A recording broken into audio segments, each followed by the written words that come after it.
शिक्षा की बात हर शनिवार के इस नए अंक में आप सभी शिक्षा प्रेमियों का हार्दिक स्वागत करती हूं, अभिनंदन करती हूं। आज पुनः आप सभी शिक्षकों के द्वारा पूछे गए सवालों के जवाब के साथ हमारे बीच मौजूद हैं शिक्षा विभाग के अपर मुख्य सचिव doctor S Siddharth sir. Sir बहुत बहुत स्वागत है आपका। सर पिछली बार हमने TRE 3 के प्रश्नों पर बात की थी। सर उस संबंध में आप कुछ कहना चाहेंगे? देखिए, मैंने पिछली बार कहा था कि हम लोग TRE 3 का पोस्टिंग हम लोग कर देंगे और ऑलमोस्ट बन गया है। कल सबसे पहले प्रथम 11 जिलों का हम लोग पोस्टिंग ऑर्डर निकालेंगे, मंडे को दूसरे 11 जिलों का निकालेंगे और ट्यूसडे को बाकी जिलों का निकालेंगे।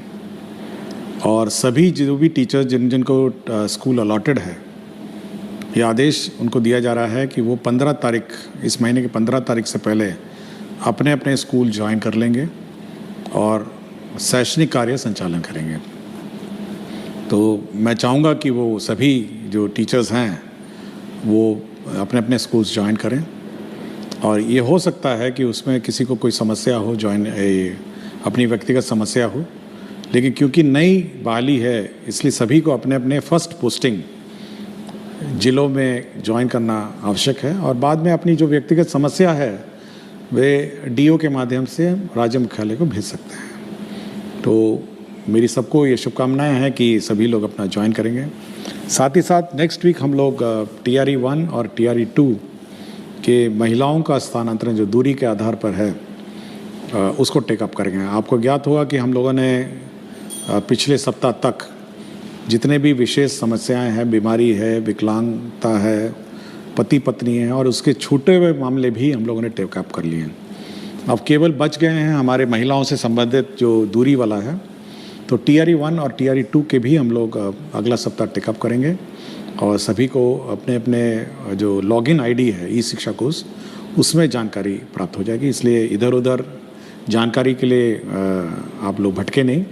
आपको अपने ई-शिक्षा कोर्स के लॉगिन में पहले तो SMS जाएगा और SMS जाएगा जिसके माध्यम से आप ई-शिक्षा कोर्स के लॉगिन में अपना अपना स्थानांतरण जिला देख सकेंगे। दूसरा एक मैं जानकारी ये देना चाहूँगा कि परसों मुझे एक पत्र मिला था अपने डाक में।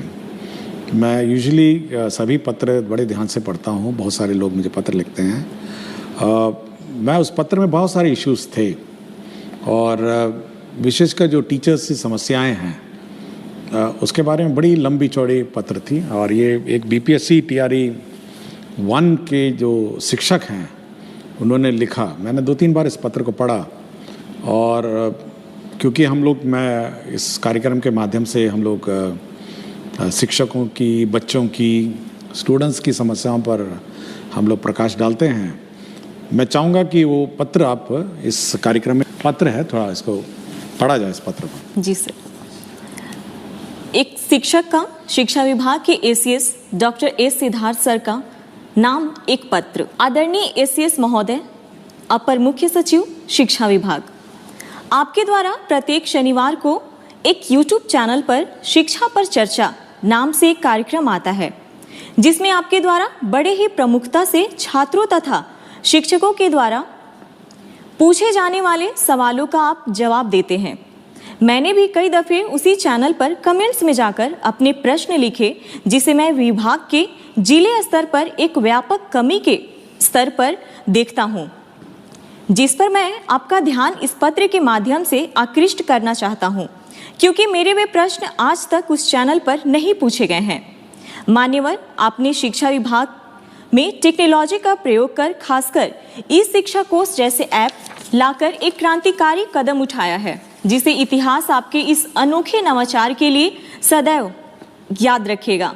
किंतु इन सबके बावजूद कुछ ऐसी कड़ियां हैं जिन पर शायद आपकी नजर नहीं गई हैं। मैं इस पत्र के माध्यम से कुछ निम्नवत बिंदुओं के माध्यम से शिक्षकों, जिसे आप सदैव से भविष्य निर्माता जैसे शब्दों से सुशोभित करते आए हैं, कि मन की वेदना को कहता हूं, हमने आपकी सदैव सुनी है, अब सुनने तथा इसके समाधान की बारी आपकी है। महाशय, आपने कुछ कर्तव्यहीन शिक्षकों को विद्यालय से बाहर रहने की गुप्त सूचना पर आपने उन पर उनके नैतिक दायित्वों का पालन सुनिश्चित करने हेतु हाजिरी दर्ज करने हेतु ई शिक्षा कोष जैसे ऐप लाएं।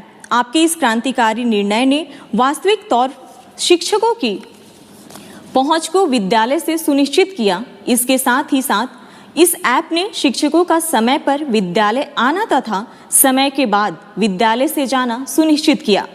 किंतु विभाग द्वारा जिलों को समय से शिक्षकों के वेतन तथा एरियर के भुगतान हेतु राशि भेजने के बावजूद शिक्षकों के वेतन का भुगतान समय से क्यों नहीं? शिक्षकों को समय से वेतन का भुगतान हुआ कि नहीं, इसकी निगरानी ई शिक्षा कोष ऐप से क्यों नहीं? विभागीय आदेश के बावजूद शिक्षकों के वेतन तथा बकाया राशि का भुगतान नहीं होने पर डीईओ तथा डीपीओ स्थापना का निलंबन क्यों नहीं? महाशय, आपने ई शिक्षा कोष ऐप को इतना व्यापक रूप प्रदान किया है कि जिसमें छात्र, शिक्षक तथा विद्यालय तीनों का समस्त डाटा संग्रहित है, जो शिक्षा के क्षेत्र में आपके इस क्रांतिकारी परिवर्तन का अद्वितीय पहल है। किंतु जो शिक्षक साथी मेडिकल लीव या अर्न लीव या किसी अन्य लीव जैसे मातृत्व अवकाश पर जाते हैं तो उन्हें भौतिक आवेदन डीईओ या डीपीओ कार्यालय में जाकर देना होता है। तो फिर इन आवेदनों को आवश्यक साक्ष्यों के साथ ऑनलाइन ई शिक्षा कोष ऐप पर करने की व्यवस्था क्यों नहीं? महोदय, आपके विचारों से आपकी शिक्षा के क्षेत्र में सुधार करने का जो जज्बा है, हमें उससे भरपूर मोटिवेशन मिलती है। बिहार की स्कूली शिक्षा व्यवस्था को अद्वितीय बनाने का जो स्वप्न आपने और पूरी बिहार की जनता ने जो देखी है, हम उसे पूरा करने में अपना सर्वस्व निछावर कर चुके हैं। हम पूरे मन से, पूरी लगन से बच्चों को पढ़ाते हैं। हम उन बच्चों को भी पढ़ाते हैं जो पढ़ना नहीं चाहते हैं। हम उन अभिभावकों को भी प्रेरित करते हैं जो अपनी बच्चियों को पढ़ाना नहीं चाहते हैं। इतना करने के बाद हमें अपने वेतन भुगतान हेतु तथा बकाया राशि के भुगतान हेतु आपके डीईओ तथा डीपीओ के यहाँ क्यों जाना पड़ता है? हम शिक्षकों को भी अपनी माँ तथा अपने वृद्ध पिता का इलाज कराने हेतु पैसे की आवश्यकता होता है। आपने अपने हालिया भाषण में कहा कि शिक्षक का नौकरी कोई रोजगार नहीं है कि यह पैसे के लिए किया जाए। टीचिंग एक सबसे अलग जॉब है। आपके इस कथन ने मुझे व्यक्तिगत रूप से एक अलग दर्जे पर अपने शिक्षण कार्य हेतु उत्साहित किया। हम अपनी मजदूरी मांगना भूल भी जाएं, मगर हमारा आत्मसम्मान नहीं। आप शिक्षा विभाग के एसीएस होकर हम तमाम शिक्षकों को इतना मान सम्मान देते हैं। आप सभी शिक्षकों को आप कहकर संबोधित करते हैं, किंतु दुर्भाग्यवश आपके डीईओ, डीपीओ तथा उनके कार्यालय के लिपिक, परिचारी सभी लोग हमें अपमानित करते हैं। हमें तुम कहकर, कभी अरे कहकर बोला जाता है। हमें घंटों कार्यालय के बाहर इंतजार कराया जाता है।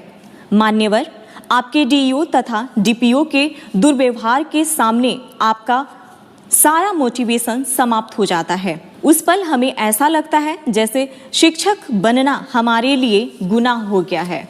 महाशय, हम शिक्षक अधिकांशतः आपके डीईओ तथा डीपीओ के कार्यालय में जाते क्यों हैं? अर्न लीव के लिए, मेडिकल लीव के लिए, मातृत्व अवकाश के लिए, वेतन भुगतान या बकाया राशि भुगतान के लिए। हम कार्यालय उपरोक्त कार्यों हेतु जाते हैं, तभी हमसे चढ़ावा मांगा जाता है, हमें अपमानित किया जाता है। अगर आप उपरोक्त कार्य हेतु ई शिक्षा कोष ऐप पर भी व्यवस्था कर दे तो कुछ हद तक हम शिक्षकों की मन की वेदना को आप दूर कर सकेंगे। महाशय, जब आप आपके डीईओ, डीपीओ महीने के 1 तारीख को अपनी मजदूरी ले लेते हैं, तो आप हम शिक्षकों की मजदूरी देने में 1 से 2 महीने का विलंब क्यों? एक अभिभावक अपने बच्चों का वेतन दिए बिना अपना वेतन कैसे पा सकता है? यह नैतिक रूप से बिल्कुल गलत है। आप भली भांति जानते हैं सर कि भूखे पेट मोटिवेशन भी काम नहीं आता है। आप और आपके डीईओ भाषण इसलिए दे देते हैं कि आपको कभी भी वेतन के लिए आपके अधिकार के कार्यालय का चक्कर नहीं लगाने पड़ते हैं। अतः महोदय से मेरा नम्र निवेदन होगा कि उपरोक्त बिंदु पर विचार करें ताकि बिहार के तमाम शिक्षक साथियों का दर्द कम हो। मैं इस पत्र को 2-3 बार पढ़ा और मैं इसीलिए इस पत्र को मैंने साझा किया क्योंकि इस कार्यक्रम को मेरे पूरे विभाग के अधीनस्थ सभी पदाधिकारी और कर्मचारी देखते हैं। और एक टीचर की वेदना जो है ना, जब वेतन समय पर नहीं मिलने का, उस वेदना को मैं बार बार हर मीटिंग में, जितना भी वीडियो कॉन्फ्रेंसिंग की मीटिंग होती है, मैं उनको कहता हूँ और ये मैं बार बार उनको चेतावनी देता हूँ। और आखिरी लास्ट टाइम मैंने जब मीटिंग किया था तो मैंने यहाँ तक चेतावनी उनको दे दी कि जब तक शिक्षकों का वेतन नहीं मिलेगा तब तक कार्यालय में जो पदाधिकारी हैं और कर्मचारी हैं ग्रुप डी छोड़ के, उनका वेतन की निकासी नहीं की जाएगी। मैंने यहाँ तक लास्ट टाइम कह दिया। और इस शिक्षक जो मुझे लगा TRE 1 के बहुत ही कमिटेड टीचर है, मतलब ये मेरे विचार से जब मैंने पत्र को बड़े ध्यान से पढ़ा तो मेरे मापदंड में बहुत एक आदर्श टीचर है, मतलब एक टीचर जिसकी मैं परिकल्पना करता हूँ और शिक्षा व्यवस्था जिसके कंधे पे है। और मेरा बहुत उम्मीद है ये TRE 1, TRE 2, TRE 3 और सक्षमता पास जो टीचर हैं कि इस प्रकार की भावना और इस प्रकार का जो मतलब कमिटमेंट है, यही हम सभी शिक्षक से चाहते हैं। यह उसका दूसरा उद्देश्य था। लेकिन अब जो देख के मुझे लगा कि हमारे शिक्षक कार्यालय, शिक्षा विभाग का कार्यालय जो है, अब वेतन तभी उसकी निकासी होनी चाहिए जब हमारे टीचर्स का वेतन पहले निकासी होगा। सबसे पहले जो फर्स्ट राइट है, पहले टीचर्स का वेतन निकासी होगा, उसके बाद ही हमारा जो सरकारी कार्यालय है उसका होगा। यह मैं पहले भी कह चुका हूँ और मैंने लास्ट टाइम इसकी चेतावनी भी दी थी। और इस बारे में शिक्षा विभाग बहुत सीरियस है। दूसरा ये है कि आपने देखा होगा पिछले सप्ताह हमने एक ग्रीवांस हैंडलिंग पोर्टल, एक वेबसाइट ई शिक्षक को उसका पार्ट बनाया, जिसमें 11 अव्यय उसमें है, 11 कंपोनेंट्स हैं, जिसमें भुगतान के बारे में है, जिसमें टीचर्स का अन्य टीचर तंग करने के बारे में है, जिसमें पब्लिक को टीचर तंग करने के बारे में है, जिसमें अन्य टीचर गायब हो जाने के बारे में भी है, जिसमें इंफ्रास्ट्रक्चर के बारे में है, बहुत सारे हैं। और इसको मैं रोज़ सुबह और शाम देखता हूँ। और यह निश्चित रही है, मैं सभी टीचर जो भी शिकायत उसमें है, और बिल्कुल यही शिकायत थी उसमें। जब मैंने खोला कि कितना पेमेंट पेंडिंग है तो बड़ा दुख हुआ मुझे कि मातृत्व अवकाश 1 साल पहले लिया था, अभी तक वेतन नहीं मिला उस पीरियड का। छुट्टी लिया, उसका वेतन नहीं मिला। तो मुझे बड़ा ख़राब लगा जब मैंने लंबित वेतन और सैलरी और अरियर का जो कंपोनेंट देखा। तो मैं ज़रूर सभी को, मैं हमारे शिक्षक, जो हमारे शिक्षा विभाग के जो स्थानीय पदाधिकारी हैं, मैं ज़रूर चेतावनी देता हूं कि अगर कोई भी लापरवाही हुई शिक्षक के वेतन में, भुगतान में तंग करने का, तो हम लोग उनकी जवाबदेही निर्धारित कर देंगे। ये मैं बिल्कुल स्पष्ट कर चुका हूं और उस पत्र में भी मैं स्पष्ट कर चुका हूं, मैं कोई लिखित में भी मैंने किया हुआ है। दूसरा है कि हम लोग ये व्यवस्था ज़रूर जो मांगा गया है कि सभी चीज़ें ऑनलाइन हो। आपके अवकाश है ऑनलाइन होगा, आपका CL होगा ऑनलाइन होगा, आपका मातृत्व अवकाश होगा ऑनलाइन होगा।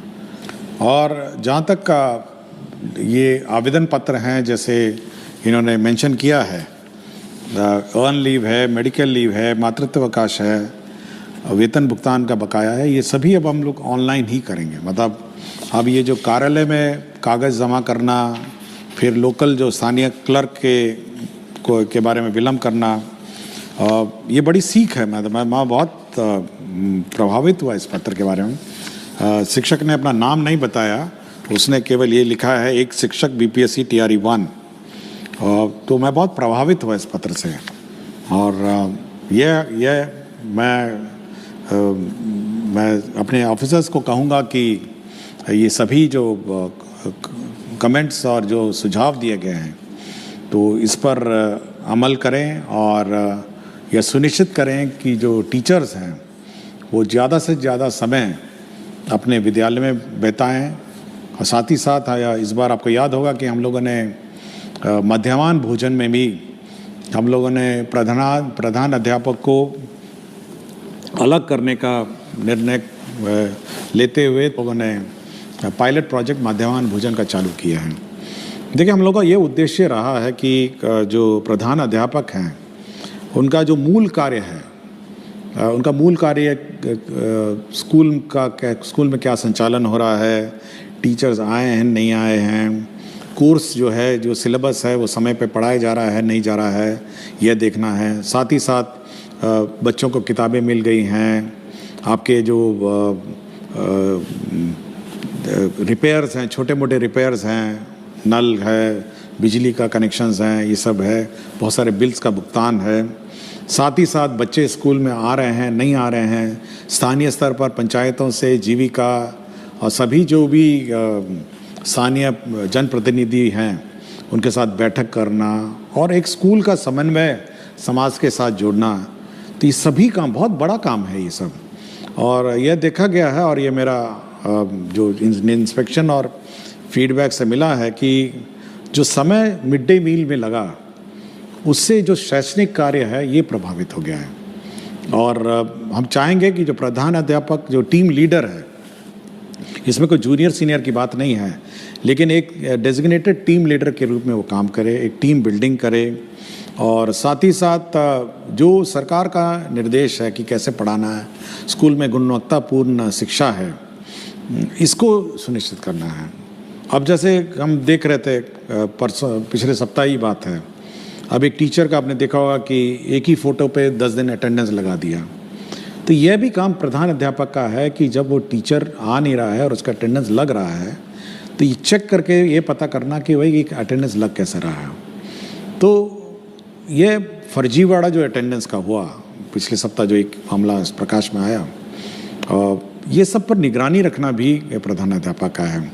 तो एज ए टीम लीडर जो प्रधान अध्यापक का है उसका काम है कि स्कूल का संचालन सरकार के नियमानुसार चले और बच्चों की गुणवत्तापूर्ण शिक्षा उनको उपलब्ध हो और साथ ही साथ समाज में पेरेंट्स हैं, पीटीए मीटिंग, बहुत काम है, इतना सारा काम उसको है, अगर मैं गिनवाने लग जाऊं तो 1 घंटा और लग जाएगा। तो बहुत सारा काम है जो प्रधान अध्यापक के जिम्मे हैं। कोर्स समय पर हो, परीक्षाएं समय पर हो, मंडे टेस्ट समय पर हो, वीकली टेस्ट समय पर हो, तो बहुत सारी चीज़ें हैं। होमवर्क टीचर्स दे रहे हैं, क्लास में वर्कबुक करेक्ट हो रहा है, तो ये सारा जो ये कार्यक्रम है ये प्रधान अध्यापक के जिम्मे है।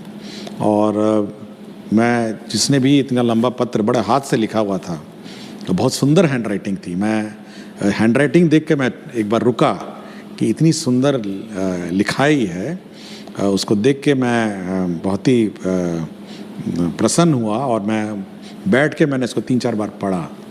तो मैं आज इसीलिए मैंने आज इस कार्यक्रम को रखा कि आज एक बार इस पत्र के बारे में मैं सभी से चर्चा करूंगा और एक संवाद हम लोग शिक्षा में टीचर से संवाद स्थापित करना चाहते हैं, बच्चों से स्थापित करना चाहते हैं, अभिभावकों से करना चाहते हैं।